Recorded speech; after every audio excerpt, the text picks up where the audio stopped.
नमस्कार, मैं आपके साथ सोनू रंगा। आप देख रहे हैं जी मेल। जैसे कि आपको पता है, विधानसभा की पूरी जोशों से तैयारियां शुरू हो चुकी है। कहीं तूफानी दौरा तो डोर टू डोर रैलियां भी हो रही है। तो इसी कड़ी में हमारे साथ मौजूद है धर्मपाल प्रजापति जी और जननायक जनता पार्टी से कैंडिडेट उम्मीदवार है। क्या कुछ उनके मुद्दे हैं और किन मुद्दों के साथ वे मतदान। जी सर, नमस्कार। नमस्कार। कैसे हैं सर आप? बहुत बढ़िया। सर, आप के मैदान में उतरे हुए हो, कैसे आपको लोगों का प्यार मिल रहा है और किन मुद्दों के साथ आप। जहाँ तक आप पूछ रहे हैं कि मुझे इलेक्शन के अंदर कितना प्यार मिल रहा है, मैं आपको आपके चैनल के माध्यम से ये बताना चाहूँगा जी कि लोगों का मुझे अथाह प्यार मिल रहा है जी। और खासकर जो गरीब वर्ग है उसका तो कोई जवाब नहीं, इतना बढ़िया प्यार मिल रहा है उनका जी। और मुद्दों की बात करें तो किन मुद्दों को लेकर हम जा रहे हैं, हमारे पास मुद्दे बहुत हैं जी। हमने बहुत से मुद्दे टच किए हैं वहाँ। और जी सबसे प्रमुख मुद्दा है जींद को की डेवलपमेंट कराना जी। क्योंकि पिछले काफी समय से जींद की डेवलपमेंट है जो नहीं हुई है। आज भी यह क्षेत्र पिछड़ा हुआ क्षेत्र है। इस क्षेत्र को हमने विकसित क्षेत्र बनाना है और विकसित क्षेत्र बनाने के क्षेत्र में पीछे भी हमारे जो बाई इलेक्शन हुआ था उस टाइम हमारी पार्टी ने घोषणा की थी कि जींद को हम एक राजधानी बनाएंगे और उसी दिशा में काम होना भी शुरू हो गया था। और दुष्यंत जी ने उस दिशा में मंत्री के उसके एज ए उप मुख्यमंत्री के रूप में बहुत से प्रोजेक्ट यहाँ लाने का प्रयास किया और काफी हद तक वो सफल भी हुए। सर, आपने डोर टू डोर किया भी है, जींद में आप घूमे भी हो, देखा भी है, तो विकास कहाँ देखते हैं जी? जींद में मुझे तो विकास कहीं नजर नहीं आ रहा जी। क्योंकि विकास देखते हैं तो क्या हमें जींद की दुर्दशा नजर आती है। यहाँ तक कि पहले कुछ कंक्रीट की अच्छी सड़कें देखने को मिल जाती थी जी। लेकिन वो अच्छी सड़कें भी तोड़कर यहाँ ब्लॉक लगा दिए गए और ब्लॉक तो गाँव में लगते हैं। गाँव में आज सारी गलियां ब्लॉक लगा गए, लेकिन इतने बड़े शहर, इतने तो जिला हो और वहाँ ब्लॉक वगैरह लगाए जाए, ये कोई अच्छे जींद की डेवलपमेंट के संकेत नहीं है। तो कहीं ना कहीं आपको जींद में कोई भी विकास नजर नहीं आया। तो सर, बात करें जैसे कि जींद को राजनीतिक का गढ़ कहा जाता है, हर दिन यहाँ पर किसी न किसी की रैलियां होती रहती है, लेकिन जो राजनीतिक लोग हैं वादे तो करते हैं लेकिन वादों से मुकर जाते हैं, तो इसको लेके आप क्या कहोगे? ज्यादातर लोगों ने या कहो राजनीतिकों ने इसे एक ऐसा स्थान चुन लिया इसको कि यहाँ से हमें ऑक्सीजन मिलती है और इसी सिर्फ उन्होंने अपना फायदा उठाने की बात की है, लेकिन उसके बाद डेवलपमेंट का किसी ने। जनता बड़ी समझदार है। जनता अपने जितने भी कैंडिडेट हैं उनका आकलन करती है। आकलन करने का उनका अपना ही अलग तरीका होता है। हर कैंडिडेट के बारे में वो ये देखती है कि फलां कैंडिडेट फलां पार्टी से वो किस तरह का, वो भ्रष्ट तो नहीं है, वो और किसी प्रकार का वो कोई आप ये कहिए कि उसकी सोच है जो मानसिक, कहीं उसके दिमाग में इस प्रकार की कोई विकृति तो नहीं है। हर कैंडिडेट क्या वो महिलाओं का भी सम्मान करता है कि नहीं करता है, यानी इस तरह की चीज़ें क्या वो इसके अलावा ईमानदार भी है या वो व्यवहार के अंदर कुशल भी है, तो इस तरह के पैमाने देखती है या ये देखती है कि भाई ये हम लोग इसको चुने, क्या हमारी आवाज़ है जो संसद में रख नहीं पाएगा या नहीं, इन चीज़ों को सोचता है। धर्मपाल जी के सामने, जैसे कि सर आपके सामने विधायक जी भी हैं और कांग्रेस पार्टी से महावीर गुप्ता जी भी है, आम आदमी पार्टी से वजीर ढाडा जी भी है, तो अपने आप को कितना मजबूत मानते हैं, कैसे टक्कर दे पाएंगे?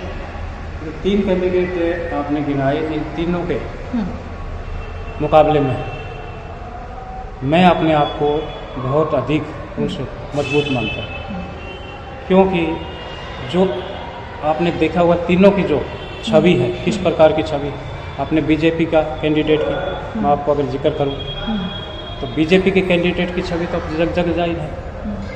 कितना उनका विरोध है कि उन्होंने डेवलपमेंट के नाम पे विरोध की बात की है सर। विरोध तो दुष्यंत चौटाला जी का भी काफ़ी जगह हुआ है, क्योंकि गाँव में भी काफ़ी जगह विरोध हुआ है, वीडियो भी वायरल हुई है, तो उसको लेकर भी हम। तो दुष्यंत चौटाला जी के बारे में जो विरोध है, जो ये एक प्रायोजित साजिश थी जी।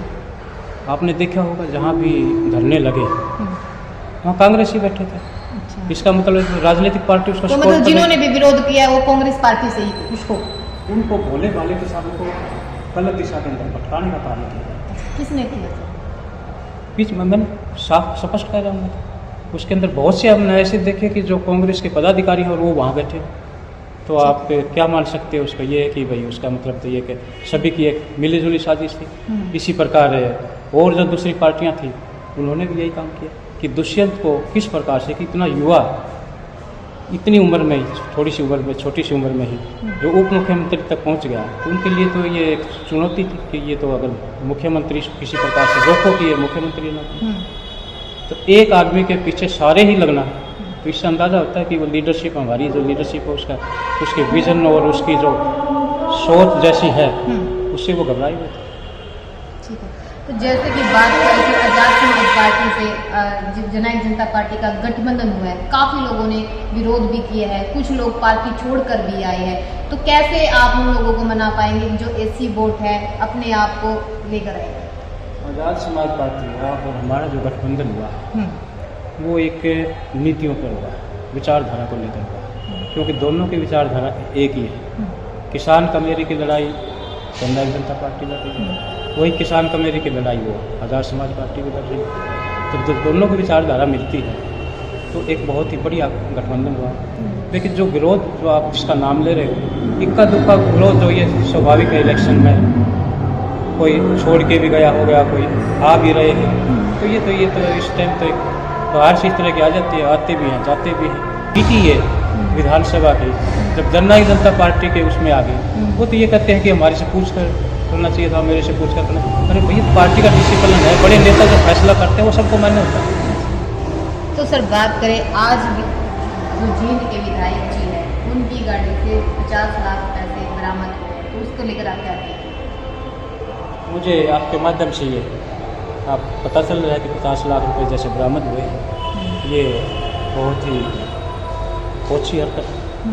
इतनी राशि लेकर चलना, इसका मतलब है जो उसका दुरुपयोग के लिए इतनी राशि लेकर क्या लगता है निकला। आपको? इस राशि का दुरुपयोग होगा और इलेक्शन ये तो सारे आम है, इलेक्शन कमीशन के गाइडलाइन का है जो खुल्ला उनकी धज्जियाँ उड़ाकर उनका विरोध हुआ। अगर ऐसे कार्य कर रहे हैं तो इन कार्यों की तो निंदा की जानी चाहिए। तो कल को आपकी पार्टी बन भी जाती है, आप विधायक बन भी जाते हैं, तो पहली कलम से ऐसा कौन सा काम रहेगा जो जींद की जनता के लिए?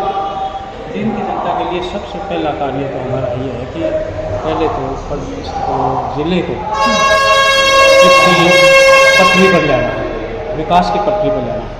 हमारा काम तो सबसे पहले तो यह जो दुष्यंत जी के काम इन्होंने जो रोके हैं, सबसे पहले तो हम उनको लाएंगे, और दूसरा फिर उसके बाद तो जो कार्य होगा, अगर हमारी सरकार बन जाती है तो जो हमने वायदे किए हैं उन वायदों को अपना जो टाइम दिया उसके उस टाइम के अंदर हम पूरा करके दिखाएंगे। आपके पास ऐसा कौन सा अलादीन का चिराग है जो बीजेपी के विधायक जी नहीं कर पाए और आप कर पाए? ये तो नेता के विजन पर निर्भर करता है। आपने देखा होगा पीछे हमारे नेता का जो विजन था उसमें आपने ये देखा होगा हमारा एक्साइज, हमारा जो रेवेन्यू इकट्ठा हुआ उसमें सारे पिछले रिकॉर्ड तोड़ दिए। इसका मतलब क्या हुआ? इसका मतलब यही है कि उन्होंने जो रेवेन्यू में चोरी हो रही थी उसको रोका, और तभी तो इनकम बढ़ी स्टेट की। तो स्टेट की हम इनकम बढ़ाने के लिए हमारे पास बहुत से रास्ते हैं।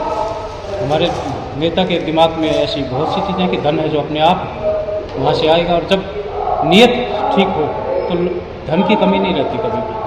अंत में हमारे दर्शकों को क्या मैसेज देना चाहिए? दर्शकों को तो ये मैं मैसेज देना चाहूँगा कि आप है जो मुझे है जो प्रत्याशी जननायक जनता पार्टी ने बनाया है, आपसे एक ही अपील है कि आप जो आपको 3-4 जो पार्टियों के कैंडिडेट हैं उनको आप अपने आत्मा के ऊपर हाथ रखकर वोट दे देना।